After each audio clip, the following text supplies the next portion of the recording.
We always talk about the fact that bariatric surgery is the most effective treatment we have, and yet only 1% of the people who are eligible for the surgery are come forward. One of the reasons is that there is this classification of bariatric surgery as something that should not be done, that people should somehow do it by themselves. It's a cop-out. It's a easy way out, right, Kamal? That's the way it is presented. And it's obviously clear that even those presenters who are saying that this is a serious medical problem, and yet they don't present somebody with clinical knowledge and also with solutions, right? There is no discussion about bariatric surgery in this show at all, which is really a hugely missed opportunity, of course.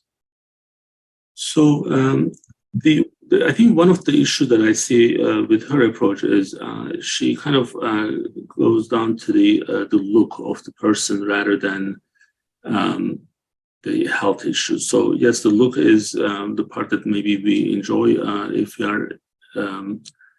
we are in good shape.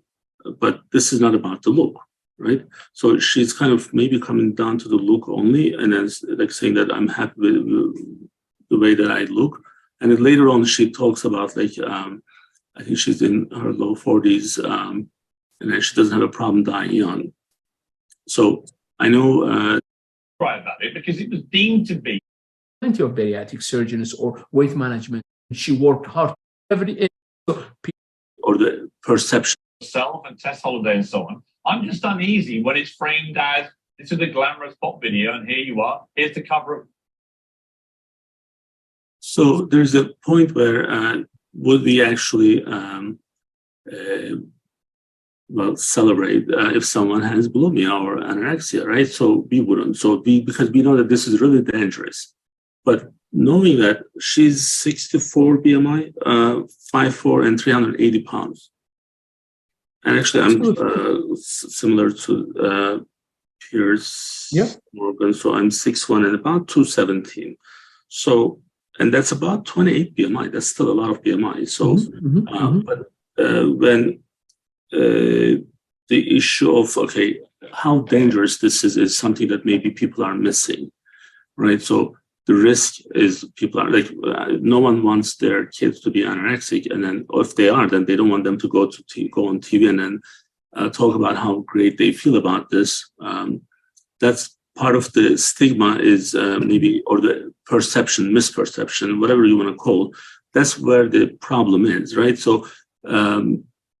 Absolutely. I mean, the show starts on by, showing relatively good intention in that it is saying we should not be glamorizing a serious health problem, right? Morbid obesity. And yet, if you really listen on how this conversation is being carried off, Kamal, there are some missing issues, right? For instance, they are comparing the glamorization of anorexia with the glamorization of morbid obesity. There are fundamentally important differences on these two paths. Somebody who becomes anorexic on purpose because they see that they have a mental health problem, right? Because they see themselves as heavy when they are actually very, very thin. And this is being pushed by an industry which is demanding that perfect body, right? So people actually go on purposely not eating or purging to become that, right? This lady in the show or others like her are not purposely trying to become obese. In fact, they've tried to get out of obesity very much and they couldn't, so they are living with it. So there are important differences there, right? And that what is missing here is the understanding that struggling with obesity is a difficult struggle. It is very, very, very hard to lose weight by yourself, right? You can do it at home, you can do it at work, you can do it anywhere, but when you try and you don't have real help, all you do is gain weight over and over again to find your weight even higher than when you started to, with a particular diet or program. It is a difficult problem. And that is what has led this young lady to do what she is doing right now. In other words, I tried. I couldn't. I am here. I might as well do X, Y, Z with it. That's the way she's approaching this. It's not necessarily that she wanted to become morbidly obese and she worked hard to become obese. That is the main difference that we need to understand, is that nobody that at least I know is happy to be morbidly obese. They wanted to get out of it, but they haven't been able to find a solution for it. And that solution is being hidden, like in this show as well, right? It would have been much, much easier for them to call somebody like myself, and there are plenty of bariatric surgeons or weight management specialists in the United Kingdom, to be part of the show, for them to have that discussion.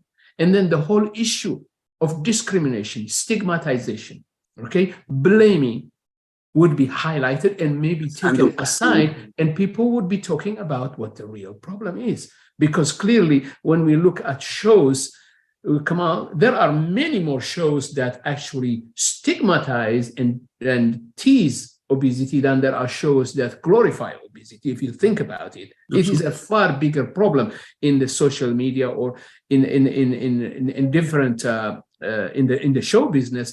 A much bigger problem is actually discriminating and laughing about people who are struggling with their weight. Sure, the issue of this, one of the concerns is like, is this celebration turns into the role modeling? So let me just play this next video, sure, which is the final one on this, so that we can continue again. Role model. You could just that's my job. You could go on a big. That's what I do. That is my job. Right, but you see, I would respect you more with respect to you if I saw you doing a fitness campaign where you tried to lose 100 pounds. Well, rather than appearing in a pop video. Keep dreaming, babe. Huh? Keep dreaming, babe. Keep dreaming. Why? Well, why keep dreaming? Why wouldn't you aspire to do that? Because that's not going to work. It's not going to work for me. Diets are 95% failure rate. Why would I do something that's going to fail? Because I would hope you would want to save your own life. And I would like you to save your own life. You seem a very charismatic person to me. You give it back as well as you take it. I respect all that, right? But I would not like you to die of morbid obesity at a very young age. That's all. And also with diets being 95.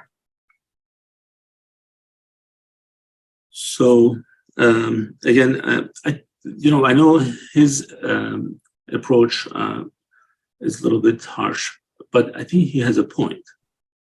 So when the person who's out there and then trying to be famous with the problem that they have, they may be more useful if they are actually trying to fight that problem rather than just trying to make that problem like normal, right?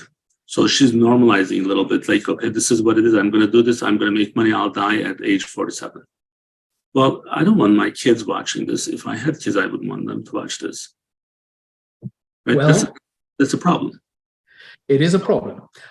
Well, I actually don't think Piers Morgan has a point on this issue. He's missing the point, right? What he's telling her is, why don't you do a fitness show where you are trying to lose 100 pounds, right? Mm-hmm. Does he know how hard it is to lose 100 pounds by trying to stay fit, right? When you're 100 pounds overweight, trying to lose that just with diet and exercise, does he know, right? She knows. She knows, What did she tell him? I tried. What is the point in publicizing something that doesn't work? She said,